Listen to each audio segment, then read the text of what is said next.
আউযুবিল্লাহি মিনাশ শাইতানির রাজিম। বিসমিল্লাহির রহমানির রহিম। আল্লাহ এই দুনিয়াকে সৃষ্টি করেছেন, ধাপে ধাপে যুগে যুগে আমাদেরকে পাঠাচ্ছেন। এটা একটা পরীক্ষা। একটা সময়ে এই দুনিয়াকে আল্লাহ শেষ করে দেবেন কিয়ামতের মাধ্যমে। অগণিত ফেরেশতার মধ্যে যে 4টা ফেরেশতা বড়, জিবরাইল আলাইহিস সালাম, ইসরাফিল আলাইহিস সালাম, মিকাইল আলাইহিস সালাম, আজরাইল আলাইহিস সালাম, ওনার 4টা ফেরেশতা 4টা দায়িত্ব। ইসরাফিল আলাইহিস সালামের দায়িত্ব হচ্ছে উনি 2বার সিংহায় ফু দিবেন। প্রথমবার উনি এরকম আল্লাহর পক্ষ থেকে ফু দিবেন, কিয়ামত হবে। 50,000 বছর এরকম আল্লাহ এই দুনিয়াকে রেখে দেবেন। কিয়ামতের দিন যে মরব সেও 50,000 বছর কবরে থাকবে।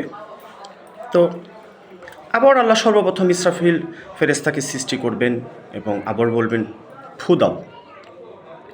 তো ফেরেশতা কুলের মধ্যে, সৃষ্টিকুলের মধ্যে সবচেয়ে কাছে থাকে ইসরাফিল আলাইহিস সালাম। ওনার সাথে আল্লাহর সাথে 70টা নূরের পর্দা, এক একটা নূরের পর্দা 500 বছরের পথ। তো এরকম ইসরাফিলকে আল্লাহ বলবেন দ্বিতীয়বার তুমি আবার সিংহায় ফু দাও। সবাই, আমার রাসূল সর্বপ্রথম উঠবেন এবং পর্যায়ক্রমে আমরা সবাই উঠব। তো হাশরের মাঠ এরকম কায়েম হবে।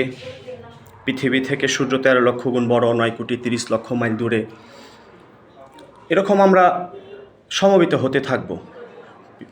বাবা আদম থেকে, মানে সৃষ্টি শুরু থেকে কিয়ামত পর্যন্ত এই সমস্ত মানুষ একসাথে আমরা হাশরের মাঠে জড়ো হতে থাকব। তো একটা পর্যায়ে এরকম সূর্য, পৃথিবী থেকে সূর্য 13 লক্ষ গুণ বড়, 9 কোটি 30 লক্ষ মাইল দূরে। এই সূর্যটা মাথার উপরে থাকবে। এক বিদ্যা উপরে থাকতে পারে, 1 হাত থাকতে পারে, 1 মাইল থাকতে পারে, বিভিন্ন রায়তে বিভিন্নভাবে আসছে। তো একটা পর্যায়ে এরকম আমরা নাফসি নাফসি করব, ইয়া রব্বি নাফসি নাফসি, আমার কি হবে, আমার কি হবে, কেউ কাউকে চিনবে না। তো নিজ নিজ আমল অনুযায়ী এরকম ঘাম হতে থাকবে, কারো টাকনু পর্যন্ত, কারো হাঁটু পর্যন্ত, কারো কোমর পর্যন্ত, কারো গলা পর্যন্ত এরকম ঘামে আমরা ডুবে যাব। তো এখানে আল্লাহ রাসূলের হাদিস থেকে যেটা জানা যায় যে 7 ব্যক্তিকে আল্লাহ আরশের নিচে স্থান দিবেন। সেদিন এই হাশরের মাঠে সূর্যের তাপ ব্যতীত আর কোনো ছায়া নেই। আমরা পৃথিবীতে গাছের ছায়া, ঘরের ফ্যানের, এসির আমরা বিভিন্ন ছায়া পাই, কিন্তু হাশরের ময়দানে আল্লাহর আরশের নিচে স্থান ব্যতীত আর কোনো ছায়া থাকবে না। তো এখানে 7 ব্যক্তি যারা ছায়া পাবে, তো এখন আমরা একটু হিসাব করি আমরা কি 7 ব্যক্তির মধ্যে পড়ি কি না। নাম্বার 1, বাদশাহ, যে ন্যায় বিচারক, ন্যায় বিচার করে, সে হইতে পারে মেম্বার, চেয়ারম্যান, এমপি, মন্ত্রী, যে কোনো যে পদে দায়িত্বে আল্লাহ তাকে দিচ্ছেন। নাম্বার 1-এ বাদশাহ, ন্যায়পরায়ণ বাদশাহ, আরশের নিচে স্থান পাবে। নাম্বার 2, যে যুবক, যৌবনে ইবাদত করে। জিবরাইল আলাইহিস সালাম একদিন বলতেছে, আল্লাহ রাসূল, আমার এত ক্ষমতা, আকাশ থেকে কতটা বৃষ্টির ফোঁটা পড়ে আমি জিবরাইল গুনতে পারি, কিন্তু কেউ যদি যৌবনে ইবাদত করে তার নিয়ে কি আমি জিবরাইল গুনতে পারি না।